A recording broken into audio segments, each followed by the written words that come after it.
Bob, you're next. On a dark winter's night, I once broke into the garden of the local witch's house and was shocked by what I found there. David, Steve. OK, at what point... There's a lot of questions, isn't there? At what point in your life did this happen? I'm going to guess somewhere between when I was 11 and 13. 12? I'm going to say 12. And you say the local witch's house. What do you mean by that? I mean, this is a very distant memory now. OK. It was the house, not very far from me, where all the kids said that the witch lived. And who did live there? I don't know their name. Right. I'll call them Mary Candles. It had hedges at the front, you know, it's like uncut hedges, a front gate covered with hedging, and it said on the front gate, it said simply the words, "No thanks." No, really? So that's quite creepy, isn't it? Can I ask a question? You started that with saying you were shocked by what you saw there. Yeah. Yes. Yes, so shocked by what I found there. So what did you find there? I'm not comfortable with telling you that just yet. Sorry, I'm not.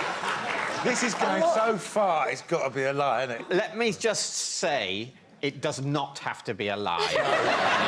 Whatever he says, however absurd, it could still be true. However plausible, it could still be a lie. Essentially, what we are doing for this section is entirely futile.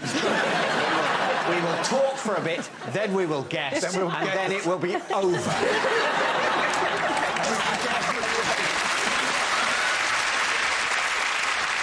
So how did you come to go into this house? Who were you with? I was with, what was he called? I was with Ken Numbers. I changed it, yeah. Ronnie Calculator's son. The vibe is, it's very unkempt, it's the gardening, because as we all know, Lee, yeah, witches hate gardening, wizards hate plumbing. So we knew it was a female residence. Right. So you've never seen Mary Candles, but you were only speculating it must be a witch rather than a wizard because it was an unkempt garden with no sign of deficient plumbing. Exactly. And, you know, we wanted to be the first people who said, no, we penetrated, you know, its boundaries. Yeah. We went into the front lawn, down a gate to the side, past the bins, past the back door, and then to the window where there was a light on, a big picture window, looked inside, and that's when we saw this extraordinary sight. Well, extraordinary to us as 12-year-olds. What was it? You've got to say. It was a tiny, tiny horse. And I'm not saying it was watching television, that was all that was in the room, was a tiny horse and a television on. I did get in the house. You got in the house? Yes, Mrs. Candles came out. Right. Yes, and she said to me, "You're one of the Mortimer boys, aren't you?" Were you? Yeah. So Ken said. And she said, "Would you like to come in and see the horse?" And she took us in, and it stank of paraffin. It was hot. That's horse? Hot. No, that was on the house. I thought about the horse stunk of paraffin. The horse did stink, actually. Did he? Yeah. Of? Meat, hot meat. As we were looking at the horse, I always remember this, she came in, and she had a toilet seat in her hand. And she said, "If I give you some money, do you think you could get rid of this for me?" What did you do with it? Just threw it on our way home, just threw it somewhere else, I imagine. Did she say what the horse's name was? Max. Yes. Yeah. You'd have thought minimum. All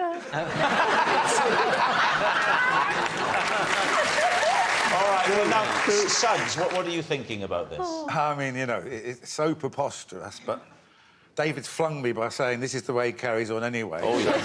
Yeah, same. I mean, but no, I'm saying lie, of course. You say it's a lie. It was when you said the horse smelt like hot meat. Well, do you remember the detail of the paraffin heaters? Yes. Oh, yes. We're talking 40, maybe 50 degrees there with those old... 40 or 50 degrees centigrade. So we're talking like the temperature of the desert in Saudi Arabia. Did you ever see Mary Candles again? No, never. Never saw her again? Never saw her again. She probably melted in that heat.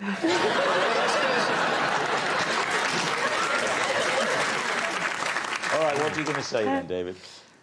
Do we think lie? I think it's a lie. I think it's a It's lie. right, David. I think it is a lie. All right, think they're it's- saying it's a lie. Now, we should bear in mind that when it comes to Bob, David has a very poor track record. Let's see if he can be better tonight. Bob, truth or lie? I was telling the truth.